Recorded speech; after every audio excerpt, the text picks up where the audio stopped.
tak boleh terima permohonan maaf dia. Teman-teman, ini suatu pelajaran. Dan Allah Azza wa Jalla sebut, dahlah kita salah langgar. Dia pun kata, afala yatubuna ilallah. Adakah kamu tak nak kembali balik kepada Allah dan beristighfar kepadanya? Di sini pun ayat telah menunjukkan bahawa taubat dan istighfar dua benda yang berbeza. Afala yatubuna ilallah, satu benda, wa yastaghfirunah, dan istighfar kepadanya. Maknanya taubat satu perkara, istighfar satu perkara yang lain. Dan itu telah kita bahaskan dan bincangkan dalam pertemuan-pertemuan yang telah lalu. Okey, taubat satu benda, istighfar satu benda yang lain. Baik. Sebab ayat ini membezakan afala yatubuna ilallah, taubat. Wa yastaghfirunah, dan beristighfar untuknya atau kepadanya. Itu satu perkara yang lain. Maka kita dituntut buat dua benda, taubat dan istighfar. Ramai orang menyangka istighfar itu adalah taubat. Tak. Taubat adalah taubat, istighfar adalah istighfar. Okey, dua-dua satu perkara yang berbeza dan setiap daripada itu memiliki makam dan kedudukan yang berbeza. Baik, sambung lagi. Allah Azza wa Jalla berfirman, "Fa in tubtum fahuwa khairul lakum." Dan kalau orang musyrik kamu kembali balik bertaubat, beriman kepada Allah, itu lebih baik bagimu. Sedangkan orang tu pernah syirikkan Allah, sekutukan Allah, tapi asalkan dia bertaubat, Allah boleh terima dia balik. Tuan-tuan, inilah dalil pada menunjukkan besarnya taubat. Dan Allah sangat suka orang yang bertaubat. Tengok ayat seterusnya. Fa in yatubu yaku khairan lahum. Dan jika mereka bertaubat, mereka akan beroleh kebaikan. Kemudian ayat surah Taubah ayat 117. Thumma taba alaihim innahu bihim raufur rahim.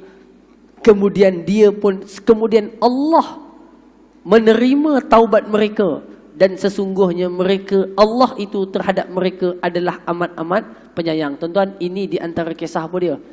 3 orang sahabat Nabi, ramai sebenarnya, tuan-tuan, tapi 3 orang ni juga kisah dia, yang tidak ikut menyertai peperangan Tabuk, sedangkan mereka tak ada keuzuran untuk tak ikut peperangan Tabuk. Disebabkan mereka tak ikut peperangan Tabuk tadi tanpa alasan yang rasional untuk mereka tak ikut, tuan-tuan, akhirnya mereka tertinggal daripada mengikuti peperangan. Bila Nabi SAW balik, tuan-tuan, orang yang tak pergi memberikan alasan, saya tak boleh pergi, sakit, tak boleh pergi ini. 3 orang ini, tuan-tuan, tak boleh nak kemukakan alasan. Mereka tak boleh berikan alasan apa yang nak mereka berikan kepada Nabi, sebab apa tak ikut perang. Tuan-tuan, sampailah akhirnya boikot terhadap 3 orang ini, dan mereka rasa tertekan di atas dosa mereka tak ikut perang, sedangkan mereka tak memiliki apa-apa keuzuran. Lalu pada waktu itu, tuan, sampailah hari yang ke-50. Lama dah, lebih 40 hari, barulah turun ayat daripada firman Allah, Allah menerima taubat mereka. Tuan-tuan, itu orang yang melakukan kesalahan yang boleh dikatakan besar, iaitu saat nak pergi perang, mereka tak ikut tanpa keuzuran. Pun summa taba alaihim. Kemudian Allah Ta'ala itu menerima taubat mereka. Ayat ini memberikan suatu kepada kita pengharapan dalam setiap kekurangan dan kelemahan kita, tuan-tuan. Lambat sembahyang, qada sembahyang dan sebagainya, kita sentiasa boleh terus bertaubat kepada Allah Subhanahu wa Ta'ala dan perbaiki hal keadaan kita. Allah berfirman dalam ayat ke-118 surah At-Taubah, "Tsumma taba 'alaihim liyatubu." Ayat ini, tuan-tuan,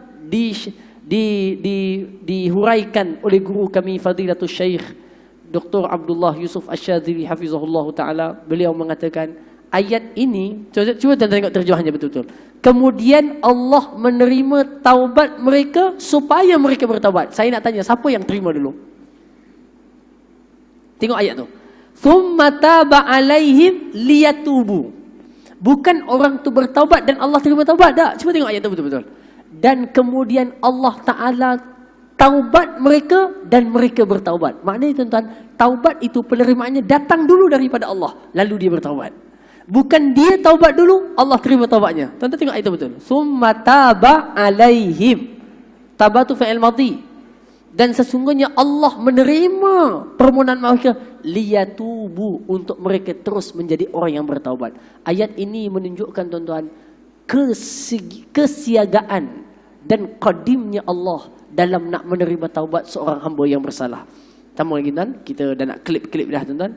Ayatnya pun banyak lagi, masya-Allah, tabarakallah. Baik. Ini adalah bab tentang kelebihan orang yang bertaubat. Apa fadilat yang Allah bagi? Tuan-tuan tengok.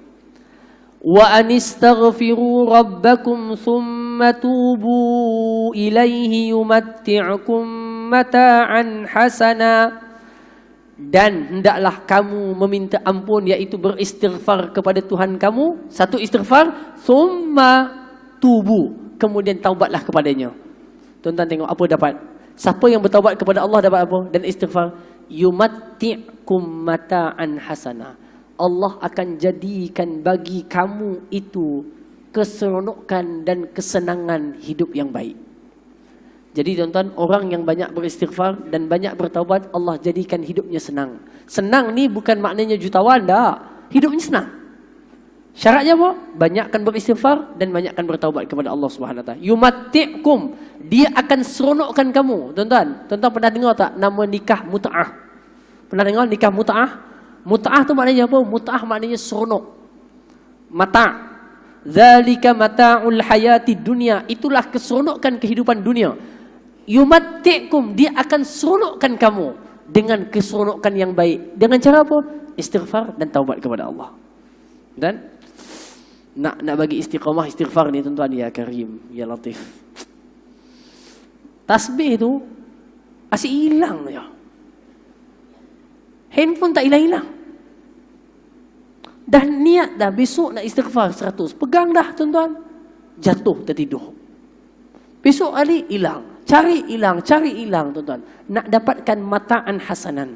Ujiannya sampai ke tahap seperti itu, ya Karim. Semoga Allah ampunkan. Saya juga lah tuan-tuan. Kita dah gantung dah tasbih dekat apa signal kereta tu. Gantung dah.